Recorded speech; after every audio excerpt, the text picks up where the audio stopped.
All right everyone, तो कैसे हैं आप सभी लोग। तो आज हमारा एक बहुत ही अच्छा सा अध्याय जो हमारा चल रहा था, उसका लेक्चर नंबर 3 को आज हम लोग देखेंगे। ठीक है, इसके लिए कुछ चौक को हम पहले पकड़ लेते हैं। ठीक है, आप लोग को कौन सा चौक अच्छे से इस बोर्ड में दिखता है, प्लीज़ आप लोग लिख करके मुझे बताइएगा। ठीक है, जिससे कि हम उसी प्रकार का चौक खरीदें और वही प्रकार आप लोग को लिखवाने का प्रयास करें। ठीक है, तो ये हमारा लेक्चर नंबर 3 है। ठीक है, ये हमारा थर्ड लेक्चर होने वाला है हमारे, ये जो हमारा कोर्स चल रहा है। ठीक है, इसका ये थर्ड लेक्चर है और हम लोगों ने बहुत कुछ सीखने का प्रयास किया। अभी तक हमने, हमारे चैप्टर का नाम क्या था? हमारे चैप्टर का नाम है वायुमंडल। वायुमंडल, ठीक है, संगठन एवं वायुमंडल, संगठन एवं संरचना। ठीक है, ये हमारा चैप्टर है। ठीक है, ये फिजिकल ज्योग्राफी जो हमारा है, पीजी मतलब कि फिजिकल ज्योग्राफी का ये चैप्टर नंबर हमारा है 8। ठीक है, 8वां चैप्टर है जो हमारा भारत का भौतिक भूगोल जो हमारा किताब है ना, उसका ये 8वां चैप्टर है। ठीक है, और 8वें चैप्टर का हमारा नाम है वायुमंडल का संगठन एवं संरचनाएं। ठीक है, तो हमने इससे पहले थोड़ा सा हम लोग रिकैप करेंगे कि हमने इससे पहले हमने क्या चीज़ सीखा है, क्या चीज़ जाना है। ठीक है, तो वायुमंडल को थोड़ा सा देखते हैं। ठीक है, तो ये वायुमंडल क्या होता है? सबसे इम्पोर्टेंट बात तो ये है, वायुमंडल क्या होता है? वायुमंडल हमारा, जो हमारे आसपास हम लोग को देखने के लिए मिल रहा है, धूल का कण। जैसे अभी हम चौक आपको दिखला रहे थे, ये चौक है। ठीक है, इसको हम ऐसे घींच रहे हैं। ठीक है, इससे देखिए कितना धूल निकल रहा है, आपको दिख रहा होगा। ठीक है, इससे बहुत सारा धूल निकल रहा है।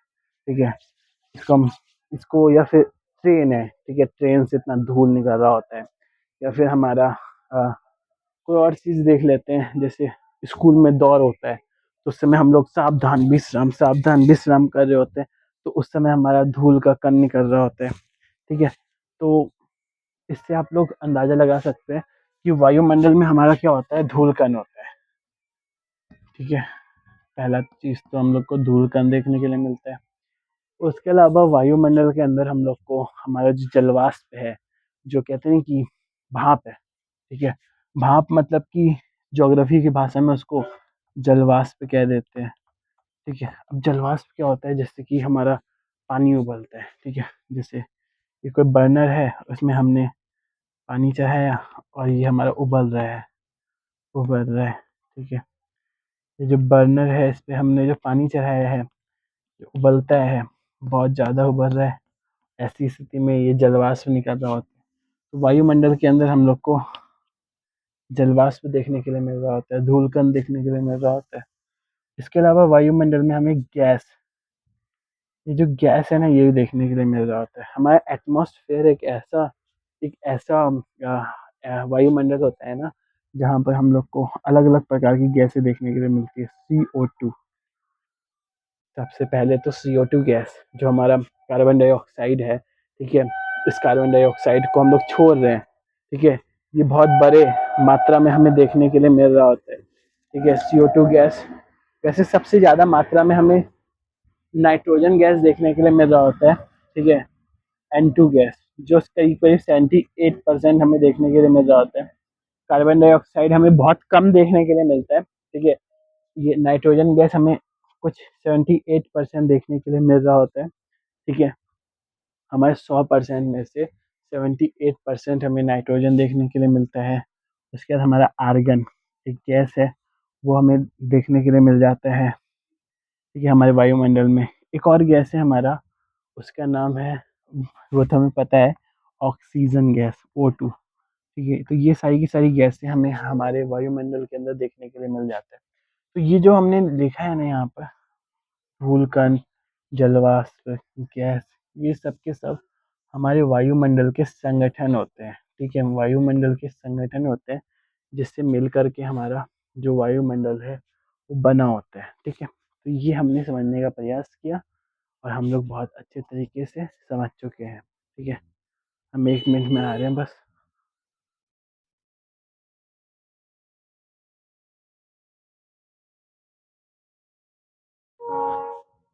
अब हम लोग बात करेंगे पता है किस चीज़ का? अब हम लोग बात करेंगे हमारे वायुमंडल की जो संरचनाएं हैं।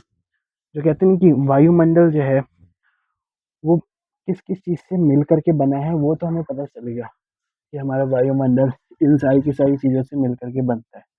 बट इम्पॉर्टेंट बात ये तो है ही, ठीक है, ये भी हमारे पेपर के दृष्टिकोण से बहुत ही ज़्यादा ज़रूरी हो जाता है।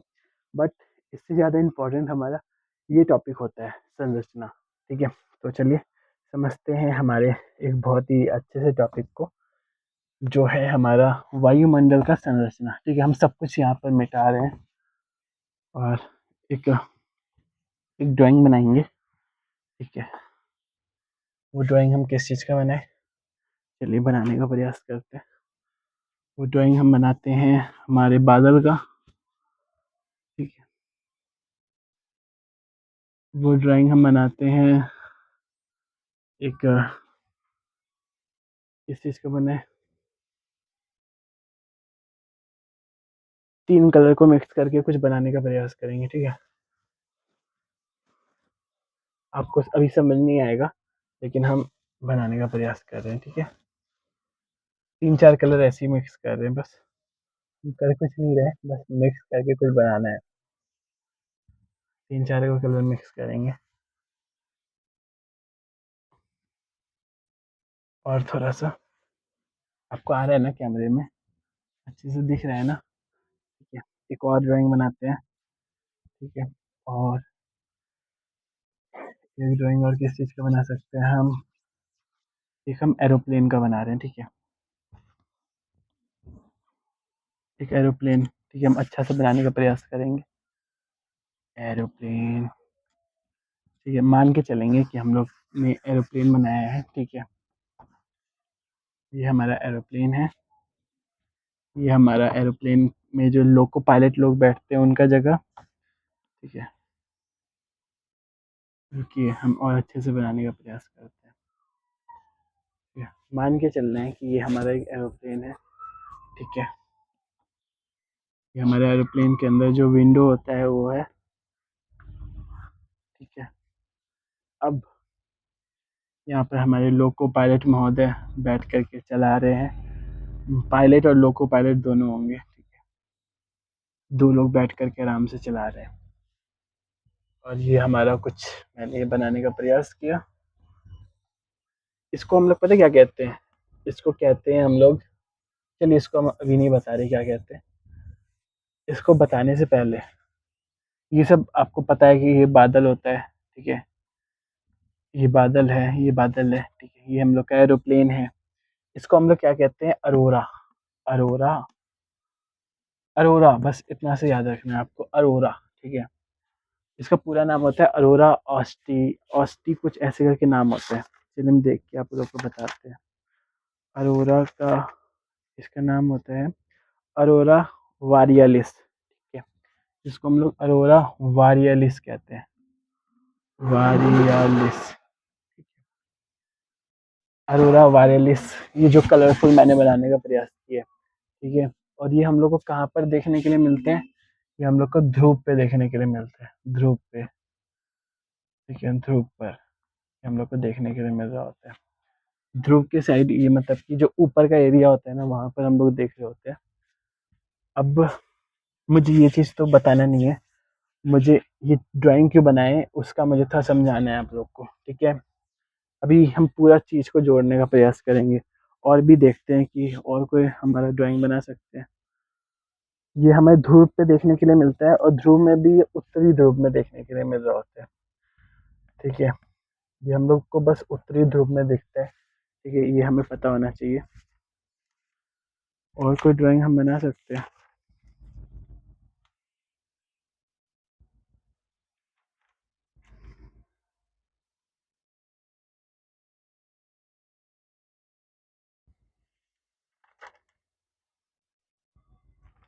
नहीं, ठीक है, चलिए एक और बनाने का प्रयास करेंगे। ठीक है, और वो है हमारा, क्या बनाए हम,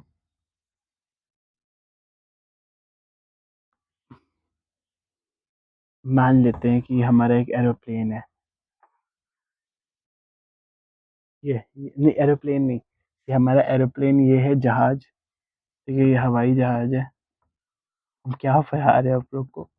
ये हमारा हवाई जहाज है, और ये हमारा जो हमने बनाया है ना, मान लेते हैं हमारा एरोप्लेन, ये हमारा हेलीकॉप्टर है। ठीक है, हमारा हेलीकॉप्टर है, हेलीकॉप्टर।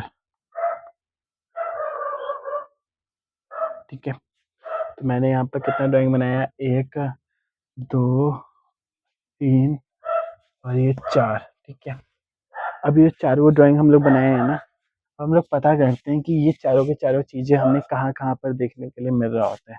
ठीक है, मान लेते हैं कि ये हमारा अर्थ है। ठीक है, जैसे कि ये हमारा एक अर्थ है, बड़ा जैसा बनाना था मुझे, लेकिन कोई बात नहीं।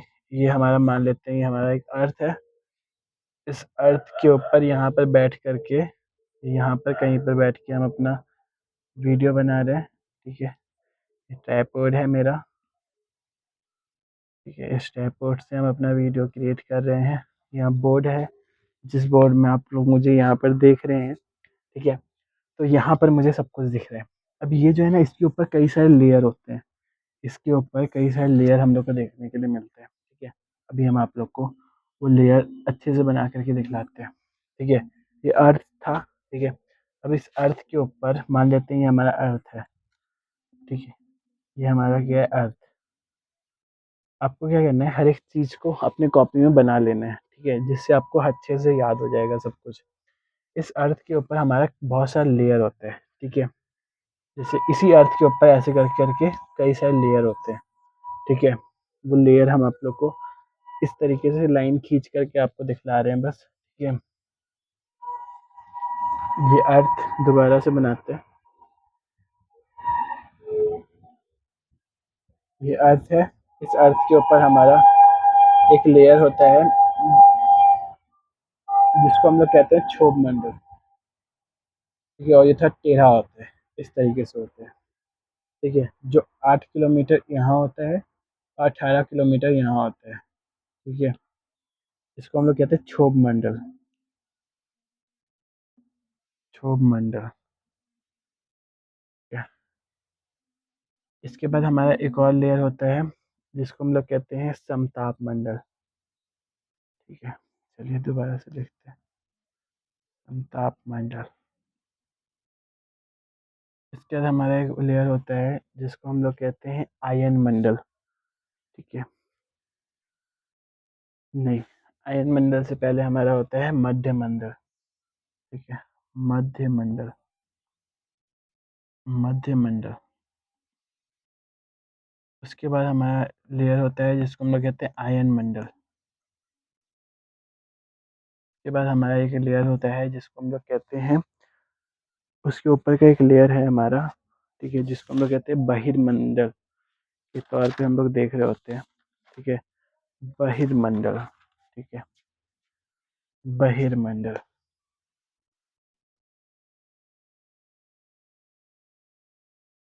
इतना लेयर हम लोग को देखने के लिए मिलता है। अब ये जितनी चीज़ें हम आपको दिखलाएंगे ना, ये अरोरा, ये अरोरा को पहले हम अच्छे से दिखाने का प्रयास करेंगे। ये अरोरा को आप लोग पहले पकड़िए। ठीक है, पकड़े। अब पकड़ करके इसको किस किस में डालें। ठीक है, कौन से मंडल में इसको डालें। इसको चलिए डालते हैं हम लोग आयन मंडल में। ठीक है, ये जो अरोरा का घटना है ना, वो हम लोग को आयन मंडल में देखने के लिए मिलता है। आयन मंडल में हम लोग देख रहे होते हैं। ठीक है, मतलब कि हमारे पृथ्वी के ऊपर कई सारे मंडल होते हैं, उसमें जो आयन मंडल है ना, ये वाला, वहाँ पर हम लोग को अरोरा का घटना देखने के लिए मिलता है। ठीक है, और वो भी उत्तरी ध्रुव में। ठीक है, उत्तरी ध्रुव में ये चीज़ हम लोग देख रहे होते हैं। ये जो हम लोग को जहाज और एरोप्लेन ये सब दिख रहे हैं ना, ये हम लोग को दिखता है समताप मंडल में। ठीक है, ये हम लोग को समताप मंडल में दिखता है। मतलब मतलब कि अभी हम लोग क्षोभ मंडल में हैं, और क्षोभ मंडल से ऊपर एक और मंडल है ना, वहाँ पर हम लोग को समताप मंडल में हम लोग को हवाई जहाज उड़ता हुआ देखने के लिए मिलता है। जो हम लोग का हेलीकॉप्टर है, वो उड़ता हुआ देखने के लिए मिल रहा होता है। ठीक है, और बच गया हम लोग का बादल। अब बादल जो है ना, ये हम लोग को देखने के लिए मिलता है हमारे क्षोभ मंडल में। ठीक है, क्षोभ मंडल में हम लोग को बादल दिख रहा होता है। ठीक है, तो ये मुझे थोड़ा सा आप लोग को बताना था। और यही मतलब ये जो हम आप लोगों को बताए ना, ये हम थोड़ा बेसिक तरीके से बता दिए, बस बेसिक इन्फॉर्मेशन दिए अपने लेयर का। जितना भी मैंने लेयर यहाँ पर लिखा है ना, उसका एक बेसिक जानकारी हम देने का प्रयास बस किए। ठीक है, लेकिन बस इतना सा से तो काम नहीं चलेगा। तो अब टाइम आ चुका है हमारा एक एक लेयर पर जानकारी हासिल करने का। ठीक है, एक एक लेयर को देखना। ठीक है, तो ये जो हमारा टॉपिक है ना, टॉपिक का नाम है संरचना। ठीक है, जो हमारा वायुमंडल है ना, उसका संरचनाओं को हम लोग देख रहे हैं। ठीक है, तो ये वायुमंडल के संरचनाओं पर ही हम ये सब बातचीत कर रहे हैं। और वायुमंडल का संरचना यही है। ठीक है, ये वायुमंडल का संरचना है। ठीक है, तो इसमें हमने क्षोभ मंडल पे हमें सबसे पहले बात करना है, फिर समताप मंडल पे, फिर आयन मंडल पे, फिर बहिर्मंडल पे। ठीक है, चलिए एक एक करके बात करते हैं। ठीक है, और अच्छे से समझने का प्रयास करेंगे और अच्छे समझेंगे। तो हमारा सबसे पहला टॉपिक हम शुरू करते हैं हमारे क्षोभ मंडल को। ठीक है, क्षोभ मंडल, ये मान लेते हैं ये हमारा अर्थ के ऊपर, ये हमारा एक अर्थ है। ठीक है, इस अर्थ के ऊपर हमारा ये क्षोभ मंडल है। ठीक है, ये क्षोभ मंडल है। ये क्षोभ मंडल है ना, इसमें हम लोग को जो लंबाई देखने के लिए मिल रहा होता है, ये जो चौड़ाई इसका देखने के लिए हम लोग को मिल रहा होता है, वो 8 से 18 किलोमीटर हम लोग देख रहे होते हैं। चौड़ाई का अर्थ यहाँ पर मोटाई से हम लोग देख रहे होते हैं कि कितना मोटा होता है। इस तरीके से ये कितना मोटा होता है। ठीक है, मतलब कि यहाँ से यहाँ तक इस एरिया को हम लोग ऐसे नहीं देख रहे। ये तो हमारा इस तरीके से पूरा हो जाएगा। ठीक है, ये हम लोग ऐसे नहीं देख रहे, हम लोग देख रहे हैं इस एरिया से इतना तक। ठीक है, इसको हम लोग मतलब यहाँ से यहाँ तक, ये जो एरिया है ना, यहाँ से यहाँ तक ये मोटाई है। ठीक है, ये मोटाई है, यहाँ पर ये मोटाई है। ठीक है, तो ये मोटाई हमारा 8 किलोमीटर यहाँ पर होता है, और यहाँ पर हमारा 18 किलोमीटर होता है। ठीक है, 8 किलोमीटर, 18 किलोमीटर। बस क्षोभ मंडल पे बातचीत करेंगे पहले अच्छे से। ठीक है, ऊपर हम लोग को हेडिंग लिखना है क्षोभ मंडल। क्षोभ मंडल इंग्लिश में ट्रोपोस्फियर। ठीक है, ट्रोपोस्फियर। अब क्षोभ मंडल का जो मोटाई है, उसका औसत मोटाई की बात करते हैं। औसत मोटाई, औसत मोटाई, औसत मोटाई की जब हम लोग बात करते हैं, तो मान लेते हैं ये हम लोग का क्षोभ मंडल है। तो औसत मोटाई 8 प्लस में 18 बटे में 2। जब भी हमें कोई भी चीज़ औसत निकालना होता है ना, यहाँ पर भारित औसत का बात नहीं हो रहा। ठीक है, भारित औसत अभी हम अपने टीचर से पढ़ रहे थे भारित औसत के बारे में। ठीक है, भारित औसत जो होता है ना, वो अलग ही कॉन्सेप्ट होता है। यहाँ पर हम लोग को औसत समझना है। जब भी हम लोग औसत निकाल रहे होते हैं ना, तो वैसी स्थिति में हम लोग देख रहे होते हैं कि हमें दो चीज़ को जोड़ दिया, दो दो जितनी भी चीज़ें हैं उन दोनों को जोड़ना पड़ता है, और जोड़ करके 2 से डिवाइड कर देते हैं। ठीक है, जितनी चीज़ें हैं उसको उतने से डिवाइड कर देते हैं, तो हमारा औसत निकल जाता है। ये 26 बटा में 2, ये हमारा 13 किलोमीटर, मतलब कि क्षोभ मंडल का जो औसत मोटाई है वो 13 किलोमीटर हमें देखने के लिए मिलेगा। ठीक है, ये जो आपका नोट्स बन रहे हैं ना, ये बहुत ही ज़्यादा अच्छा नोट्स और बहुत ही ज़्यादा शॉर्ट नोट्स और बहुत ही इम्पोर्टेंट नोट्स आपके बोर्ड के, आपका जो मतलब कि जो एग्ज़ाम के पॉइंट ऑफ व्यू से। ठीक है, 11th क्लास में कोई बोर्ड नहीं है, तो आपके एग्ज़ाम के पॉइंट ऑफ व्यू से ये बहुत ही इंपॉर्टेंट नोट्स हमें देखने के लिए मिलेगा। ठीक है, अब हम लोग क्या देख रहे होंगे, इसके अलावा जो क्षोभ मंडल है, इसका हमने मोटाई की बात किया, इसका हमने जो औसत मोटाई है वो हम लोग देख चुके हैं। ठीक है, इस क्षोभ मंडल की हम एक विशेषता आप लोग को बताना चाहते हैं। इस क्षोभ मंडल में हम लोग को पता है कई सारी मौसमी घटनाएं देखने के लिए मिल रही होती है इसी क्षोभ मंडल के अंदर। जैसे कि हम लोग का इसमें आंधी,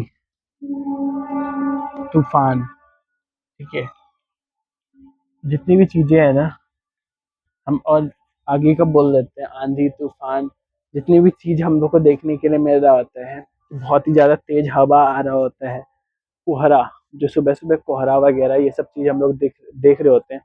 जैसे कि अभी हम लोग कहाँ पर है, अभी हम लोग क्षोभ मंडल में हैं। क्षोभ मंडल में तो हम लोग को कोहरा देखने के लिए मिलता है, क्योंकि हम लोग के गाँव में जब हम गाँव से बाहर यहाँ पर देख रहे होते हैं अपने आस-पास, तो वहाँ पर हम लोग को कोहरा देखने के लिए मिल रहा है, कुहासा, ठीक है? कोहरा मतलब वो जो धुंध होता है ना इतना बड़ा जैसा जो धुआँ-धुआँ देखने के लिए मिल रहा होता है, वो हम लोग का होता है क्षोभ मंडल के अंतर्गत, ठीक है? तो हम लोग लिख सकते हैं इसमें हम एक छोटा-सा पॉइंट लिखेंगे, इस क्षोभ मंडल में आंधी, तूफान, कोहरा, कुहासा आदि मौसमी संबंधित घटनाएँ घटित होती है। इस क्षोभ मंडल में कोहरा, आंधी, कुहासा, ठीक है? कोहरा, आंधी, कुहासा तूफान जैसी मौसमी संबंधित घटनाएँ घटित होती है। इसीलिए इसी कारण से इसी कारण से जो क्षोभ मंडल है ना, यहाँ पर हम लोग अब आंधी आएगा, ठीक है? और एरोप्लेन यहाँ से हमने एक एरोप्लेन ले लिया, ठीक है? मान लेते हैं हमारा कोई एरोप्लेन है, ये हमने एरोप्लेन उठाया, ठीक है? ये हमारा कोई एरोप्लेन है, ये यहाँ आएगा, बोलेगा हम आ रहे हैं, आ रहे हैं, आ रहे हैं, ठीक है? और यहाँ से बोलेगा आंधी आ रहे हैं, आ रहे हैं, और ये यहाँ से क्रैश, ये क्रैश हो जाएगा, मतलब कि नीचे गिर जाएगा, ठीक है? तो ये तो ना थोड़ा ऊपर जाएगा, बोलेगा बोलेगा आप नीचे से मत उड़िए, आप ऊपर जाइए समताप मंडल में, ठीक है? इसीलिए समताप मंडल में उड़ रहा होता है हमारा एरोप्लेन, ठीक है? तो नीचे ये नहीं उड़ता है, ये हमारा समताप मंडल में इसीलिए उड़ रहा होता है, ठीक है? और इस क्षोभ मंडल में हमारा बादल बन रहा होता है। ये जो आपको बादल देखने के लिए मिल रहा होता है ना, ये क्षोभ मंडल के अंतर्गत ही हम लोग देख रहे होते हैं, ठीक है? तो यहाँ पे हम लोग लिख सकते हैं एक पॉइंट बना करके, ठीक है? इसको मिटा रहे हैं, एक पॉइंट बना करके आपको लिखना है, इस क्षोभ मंडल में बादल का निर्माण होता है। इस क्षोभ मंडल में बादल का निर्माण होता है, ठीक है? बादल बादल का बनना, पता है सबसे इम्पोर्टेंट चीज़ पता है, हमें जितना याद रहेगा ना वही हमारे पेपर में काम आ रहा होगा, ठीक है? क्षोभ मंडल में हम लोग को बादल देखने के लिए मिल रहा होता है, तूफान, आंधी ये सब कुछ देखने के लिए मिल रहा होता है, ठीक है? ये हमने देखा। यहाँ पर ये जो है ना, ये जो एरिया हम लोग देख रहे थे कि यहाँ से लेके यहाँ तक, जो क्षोभ मंडल और समताप मंडल के बीच में जो रेखा खींचा जाता है ना, उसको हम लोग क्षोभ सीमा कहते हैं, ठीक है? ये जो है ना, इसको हम लोग क्षोभ सीमा कहते हैं, क्षोभ सीमा, ठीक है? क्योंकि इसको अलग करने के लिए कुछ तो नाम देना पड़ेगा, तो इसीलिए क्षोभ सीमा नाम दिया जाता है। जहाँ क्षोभ क्षोभ मंडल खत्म होता है, उसे क्षोभ सीमा कहते हैं। जहाँ क्षोभ मंडल खत्म होता है, नोट बना करके ये भी हम लोग लिख सकते हैं। जहाँ क्षोभ मंडल खत्म होता है, उसे क्षोभ सीमा कहते हैं, ठीक है? अब यहाँ पर हम बात कर रहे थे कि जो हमारा क्षोभ मंडल है ना, उस क्षोभ मंडल का विषुवत पर मोटाई 18 किलोमीटर होता है और ध्रुव पे 8 किलोमीटर, ठीक है? ये जो हम लोग को देखने के लिए मिलता है, ऐसा क्यों है? ठीक है? ये हमारा विषुवत रेखा होता है। यहाँ पर हमारा विषुवत रेखा जो होता है ना, ये हमारा विषुवत रेखा है, ठीक है? और यहाँ पर हमारा ध्रुव होता है, ध्रुव, ठीक है? ध्रुव पे हमें ज़्यादा, ध्रुव पे हमें कम, ठीक है? और विषुवत पे ज़्यादा। हम लोग को विषुवत रेखा पे ज़्यादा इसीलिए मोटाई देखने के लिए मिलता है क्षोभ मंडल का, क्योंकि जो विषुवत रेखा है वहाँ पर सूरज का जो किरण है ना वो बिल्कुल सीधा पड़ रहा होता है। इसको हम थोड़ा समझाने का प्रयास करते हैं। क्षोभ मंडल की विषुवत पर मोटाई 18 किलोमीटर है, जबकि ध्रुव पे मोटाई 8 किलोमीटर है। ऐसा इसीलिए है क्योंकि विषुवत पर सूर्य की किरणें वर्ष भर पड़ती है, जिससे यहाँ की वायु संवहनीय धारा के रूप में ऊपर उठती है, ठीक है? अब विषुवत रेखा पे जब सूरज का किरण पड़ रहा होता है ना, तो मैंने बताया था कि यहाँ पर जैसे कि ये हमारा सूरज है, ये हमारा अर्थ है, ठीक है? ये हमारा अर्थ है और ये हमारा सन है। सन से जब हमारा विषुवत रेखा पे सूरज का किरण पड़ेगा, तो ऐसी स्थिति में यहाँ का जो वायु है वो ऊपर उठेगा। जो यहाँ का जल है वो ऊपर उठेगा। जल मतलब कि जलवाष्प, ठीक है? जो जल है जलवाष्प ऊपर उठेगा। जलवाष्प भी एक प्रकार का वायु ही होता है, ठीक है, वो ऊपर उठेगा तो यहाँ पर हमें ज़्यादा ज़्यादा मोटाई देखने के लिए मिल रहा होता है। अब यहाँ ध्रुव पे हम लोग को मोटाई, यहाँ पर हमारा सूरज का किरण ज़्यादा नहीं पड़ेगा तो यहाँ पर मोटाई भी ज़्यादा नहीं होता है, ठीक है। ध्रुव पे हम लोग को बहुत ही कम मोटाई देखने के लिए मिल रहा होता है, ठीक है, जो क्षोभ मंडल का मोटाई है, ठीक है, यहाँ पर हम लोग को बहुत कम देखने के लिए मिलता है, क्योंकि इसका भी कारण हमने जाना कि यहाँ पर हम लोग को सूरज का किरण ही नहीं पहुँच पाएगा, तो यहाँ पर संवहनीय धारा के रूप में ये जो जलवाष्प है वो ऊपर नहीं उठ करके ये और नीचे आ जाएगा, ठीक है। तो ये हम लोग को थोड़ा सा पता होना चाहिए। विस्पत पर सूर्य की किरणें वर्ष भर पड़ती है, जिससे यहाँ की वायु संवहनीय धारा के रूप में ऊपर उठती है, और ध्रुव पर सूर्य की किरणें तिरछी पड़ती है, जिससे यहाँ की वायु ठंडी होकर के नीचे गिरती है, ठीक है। यहाँ की वायु जो है ना वो ऊपर थोड़ा मोड़ा उठेगा और ज़्यादातर नीचे ही गिर जाएगा, ठीक है। तो ये हमें थोड़ा सा पता होना चाहिए, ठीक है। आज का क्लास तो ना मुझे लग रहा है कि हम इतना से ही लेते हैं, ठीक है। मुझे आज क्लास लेने का मन नहीं कर रहा, हम सही बोल रहे हैं, लेकिन हम अपनी कंटिन्यूटी को मेंटेन करना चाहते हैं। जो मेरा कहते नहीं कि डेली क्लास लेना, उस चीज़ को मेंटेन करना चाहते हैं, इसीलिए हम आज इस छोटा सा ही क्लास को बस ले रहे हैं, ठीक है। चलिए, संरचनाओं में हमने एक टॉपिक कंप्लीट करने का प्रयास किया, और थोड़ा मोड़ा और इसके बारे में हम लोग अगले वीडियो में जान रहे होंगे और समझ रहे होंगे, ठीक है। अच्छे से बातचीत करेंगे और समझेंगे। और एक और छोटा सा पॉइंट आप लोग को लिखवा देते हैं। प्रति 165 मीटर की ऊंचाई पर जाने पर, प्रति 165 मीटर की ऊंचाई पर जाने पर 1 डिग्री सेल्सियस की कमी होती है। प्रति 165 किलोमीटर की ऊंचाई पर जाने पर, प्रति 165 मीटर की ऊंचाई पर जाने पर, ठीक है, 165 मीटर, मीटर, ठीक है, 165 मीटर नोट डाल करके आप लोग को नीचे लिखना है। प्रति 165 मीटर की ऊंचाई पर जाने पर 1 डिग्री सेल्सियस की कमी होती है, जिसे सामान्य ताप ह्रास दर कहते हैं, जिसे सामान्य ताप ह्रास दर कहते हैं, ठीक है। तो आज हम इस वीडियो को यहीं तक रखेंगे, ठीक है, और आपसे मिलते हैं हम दूसरे वीडियो में, और इसका थोड़ा मेरा हम लोग रिवीजन करेंगे, ठीक है। एक और 5-10 मिनट हम लोग इस वीडियो का रिवीजन कर रहे होंगे, इस चीज़ का, ठीक है। और जो चीज़ मेरे से थोड़ा हमारा छूटा होगा उस चीज़ को हम दोबारा से बताने का प्रयास करेंगे, और हम इस वीडियो को यहीं तक रख रहे हैं, ठीक है। अगले वीडियो में हम थोड़ा लंबा क्लास ले लेंगे, ठीक है।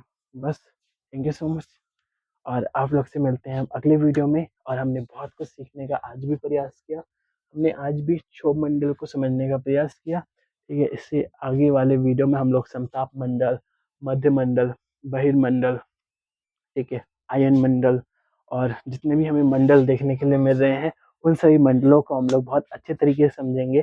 और हमने आज भी आंधी, तूफान, बादल, बहुत कुछ समझने का प्रयास किया, ठीक है। तो आज हम आप लोग का क्लास छोड़ते ही थोड़ा सा हम एक्सरसाइज करना चाहते हैं, ठीक है। तो हम थोड़ा सा आपका क्लास को अभी के लिए बस यहाँ तक ही रख रहे हैं, ठीक है। यहाँ तक आपको क्या करना है, रिवीजन करना है, और मिलते हैं आप लोगों से अगले वीडियो में, और भी इंटरेस्टिंग टॉपिक को लेकर के आएंगे, आप लोगों तक साझा करेंगे। Thank you so much, bye, ठीक है। मिलते हैं आप लोगों से अगले वीडियो में।